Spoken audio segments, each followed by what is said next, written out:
Welcome on in, everybody, to the All Aussie Rules YouTube channel. This is our Adelaide Crows 2024 review.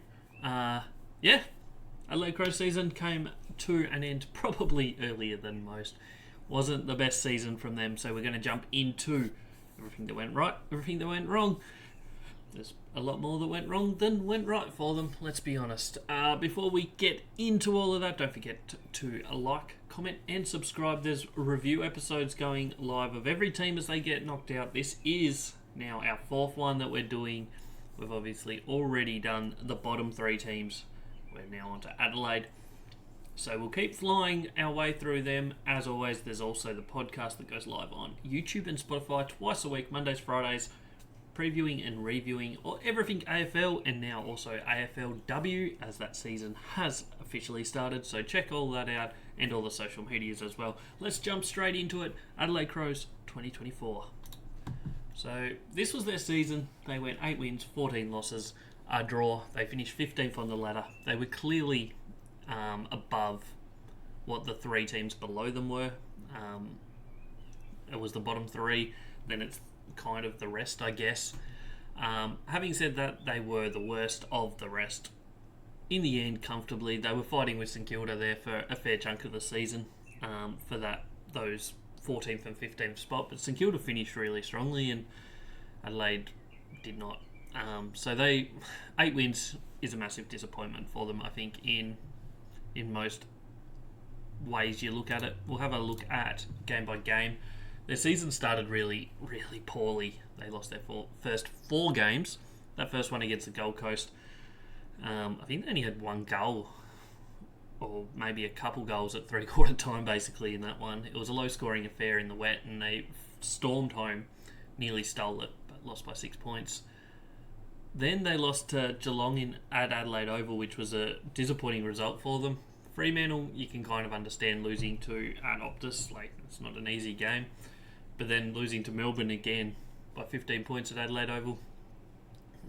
So they were already 0-2 at Adelaide Oval. Then they beat Carlton by 2 points in Melbourne, which was against all odds. Nobody expected that. And all of a sudden it was like, oh, maybe they are a team that can compete this year. And then they followed it up with a 3-point loss to Essendon in a game that Essendon dominated. But in the end, Adelaide hung around and nearly won it, and probably should have won it. Should have had a free kick towards the end of that game, but didn't get given it. So if they had got that win, they would have won 4 in a row there, because they followed that up with North Melbourne and Port Adelaide wins. And maybe their season was still alive. The draw against Brisbane looks pretty solid now. Brisbane, that was basically where they started to play better football. Collingwood lost by 4 points, was not a bad loss. They competed right to the end.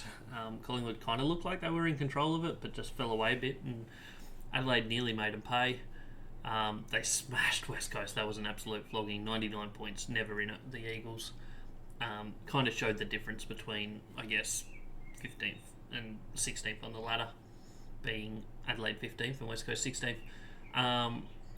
Then they went into the bye with 3 tough games, including a loss to Richmond at the Adelaide Oval, which was pretty much the nail in the coffin for Adelaide's season, if we're being honest.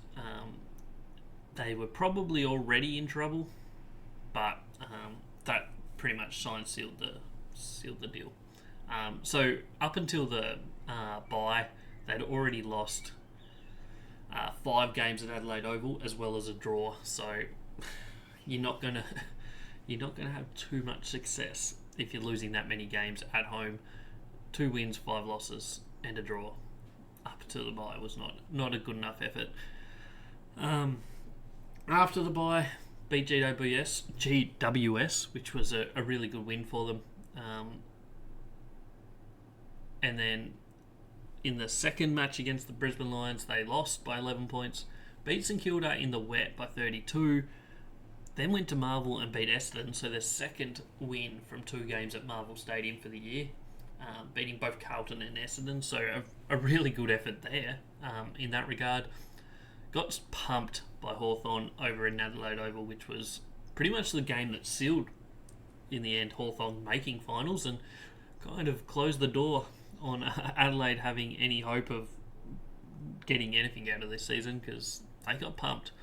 Geelong, pretty solid effort, only lost by 5 points, were winning in late in the game at points.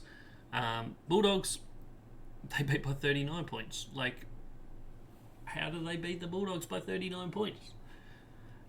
Just blows your mind sometimes. Port Adelaide, they got beaten by 22, wasn't a bad effort from them. And then Sydney, in the final round, playing for nothing, lost by 31 points over at the SCG. So some really good positives there. The 2 games at Marvel against Carlton and Essendon were really good. To be honest, their games at the MCG, they played 2, they did okay at. The loss to Collingwood only by 4 points, and the game against Hawthorn was not too bad, 27-point loss, but that was really the start of Hawthorn's run. Their other performance in Victoria was at GMHBA, which was a good result. I think the biggest cross on their season is their form at Adelaide Oval. It just wasn't good enough. You can kind of forgive the Geelong and Melbourne ones early in the season. They are teams that were fighting for the 8, but then to also lose to the Bombers over there, and then to lose to Richmond was the real bad one. But then chuck in getting pumped by Hawthorn, it just kind of doesn't really make a lot of sense what was going on with them for this year. But that is a look at all their matches. Now we'll jump into, I guess, how their last 3 seasons have gone. As you can see, last year they were competitive, 11 and 12, just missing finals. Really high percentage last year. They finished 10th. Sorry, I don't know if I said 9th, but they finished 10th, just missing finals either way. And were really competitive. Looked really good. Looked like a team that was developing quite well from the 8-win season of 2022, but this year they just did not perform. They dropped off. I don't think they have many excuses, if I'm being completely honest. I don't think injuries hit them that hard. They started the season slowly. They showed some good signs here and there, but overall, 8 wins, 14 losses and a draw. And a fair way off finals, and a fair way off a few teams that also didn't really look like finals contenders. So I guess back to the drawing board for them. What do they do going forward? It's not the sort of trajectory you want to see. You want to see that 8 wins, 11 wins, and then maybe 13, 14 wins this year. To drop back down to 8 puts them back to where they were in 2022, with a team that's slightly older, slightly more experienced than the 2022 team. So it is concerning, but we'll, I guess, see what they can manage in the off-season. If they lose anyone, if they gain anyone, we'll see. But they certainly have a bit of work to do looking at that. Massive amount of stats here. We don't go through them all, but this is just a basically rundown of where they've been the last few years. Obviously, last year they were really good in that points differential. That averaging of 95.4 points per game was really high, and this year it would have had them in the top 4 teams offensively. Defensively, they were okay this year, but they just weren't scoring enough in the end. Their accuracy was really good. Disposals has always been kind of good. Inside 50 count, they just got beaten in territory all year long, whereas last year they were very good at that area. What else is noteworthy? Just not winning the metres gained. You kind of, it's not the be all and end all, but it usually helps if you're getting more metres than the opposition. Turned it over more than their opposition, which certainly isn't a great sign, especially because they were good in that area last year. Contested footy was down. Uncontested footy was also down. Hard ball gets stayed about the same.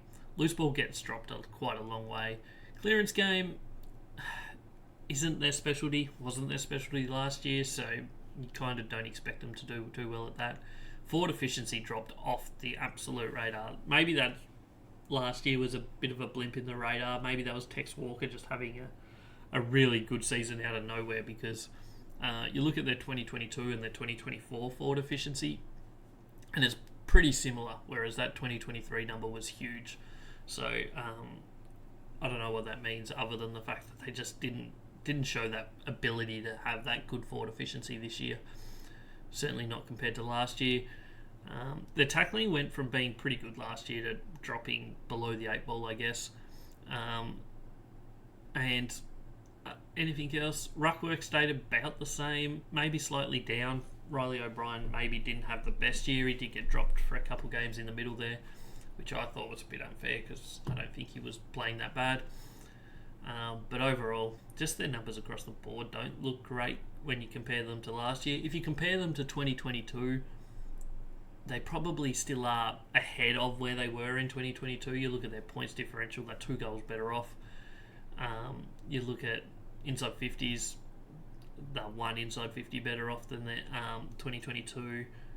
Their rebound 50 percentage is certainly better than it was in 2022. So if you go across the couple years, they're still improved a bit. Not a huge amount, but they have improved a little bit. The issue is, though, they showed that they can compete last year, so who really knows where the Adelaide Crows are at the moment.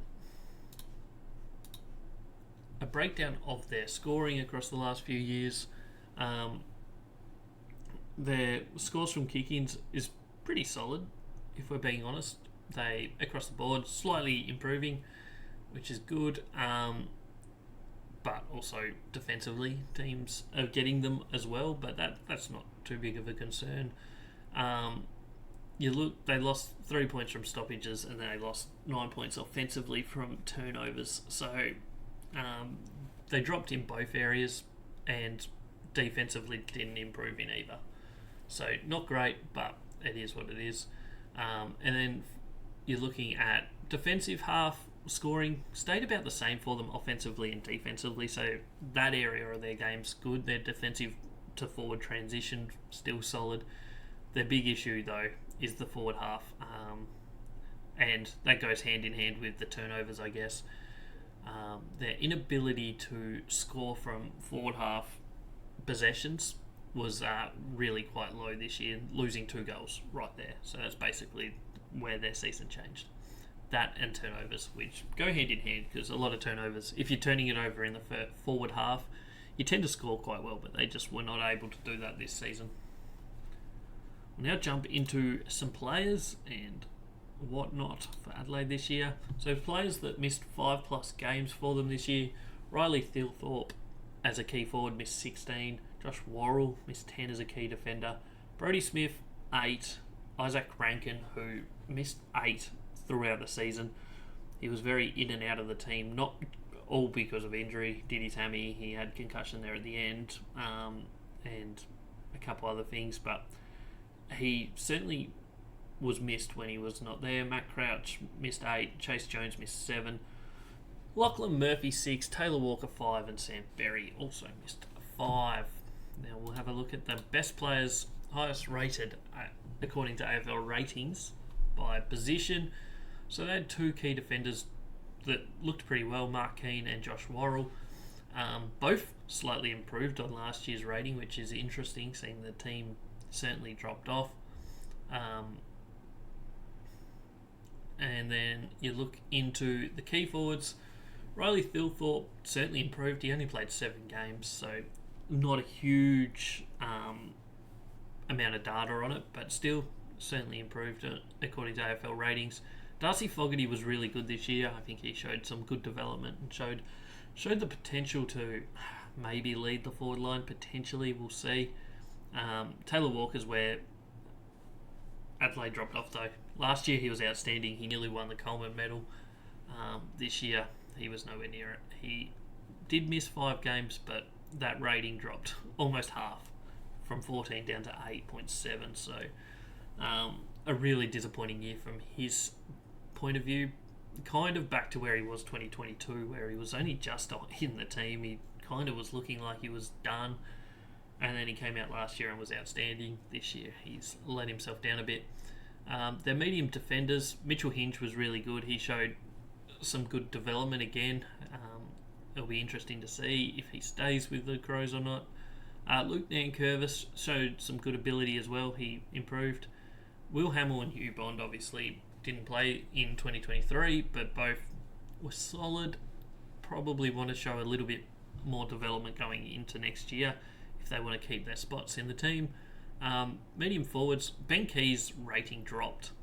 That was mainly due to the first half of the year. He didn't start great. He's from about halfway through the season, just after the bye, I think it was, he really started to show some good consistency and played a lot better in that second half of the year. So his second half of the year rating was much more similar and probably slightly above that 11.08 of last year. Josh Rochelle probably didn't show as much improvement as someone his age probably would like, only going up half a point.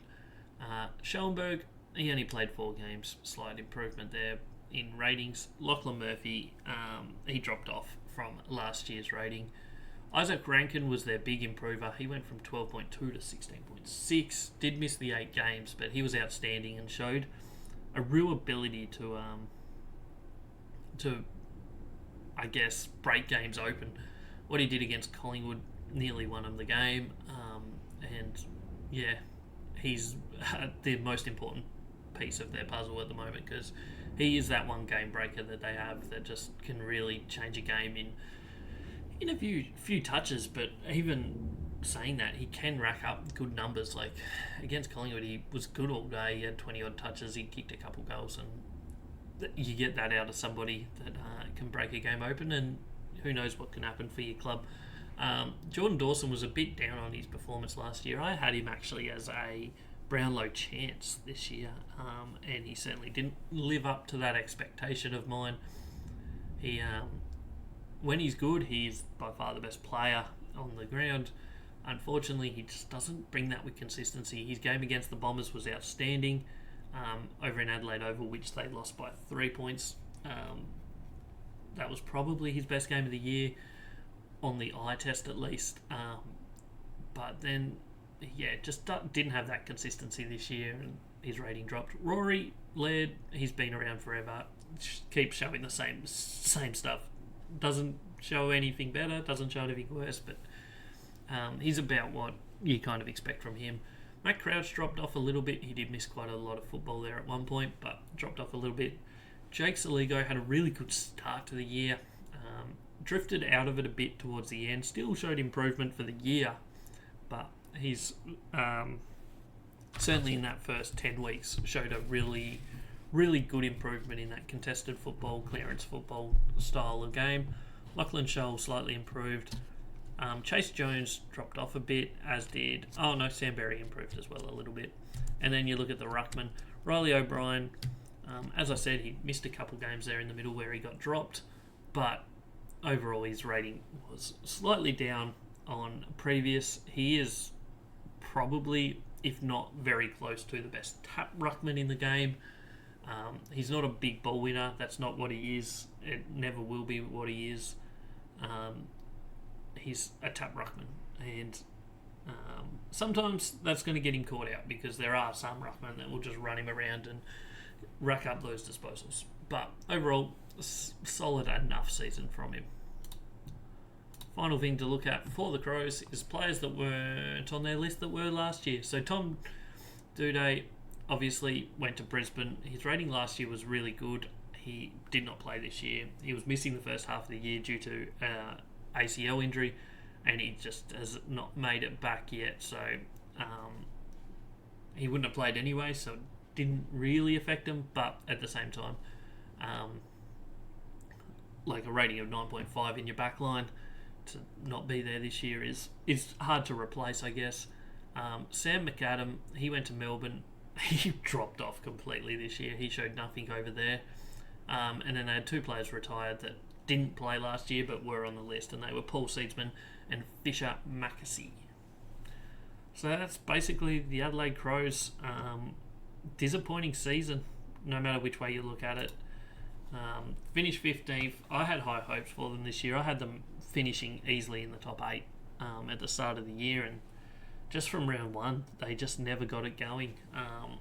Showed little points throughout the season that they're still there, but overall hugely disappointing. They are certainly the worst of everyone but the bottom 3. Clearly ahead of the bottom 3 this year, But if they don't improve, they will be in the bottom three next year. There's no doubt about it, because West Coast are certainly looking like they're probably going to get an extra few wins next year at least. North Melbourne potentially also looking like they're developing well. So Adelaide are going to have to find something and find it fast. Otherwise, there is a chance that they will be fighting for the bottom two spots next year. Which is crazy. I did not think I'd be saying that at the end of the year based on what I saw last year. But that's where they're at. They need to find something, and they need to find it fast. But that's Adelaide Crows. Thanks for tuning in. This is the All Aussie Rules YouTube channel. This has been the Crows 2024 review. We've got plenty more reviews coming up, so don't forget to like, comment, subscribe. There's also plenty of other videos. There's the podcast that goes live twice a week. There's also going to be a Brownlow episode. There's all finals content. There's going to be lots of grand final content once we get to grand final week. So stick around. Don't forget to let me know where you see Adelaide finishing next year. I've got them finishing worse than this year at the moment. They're showing me some bad signs. 16th on the ladder for them next year for me. This has been All Aussie Rules. Thanks for tuning in. Catch us on the next one.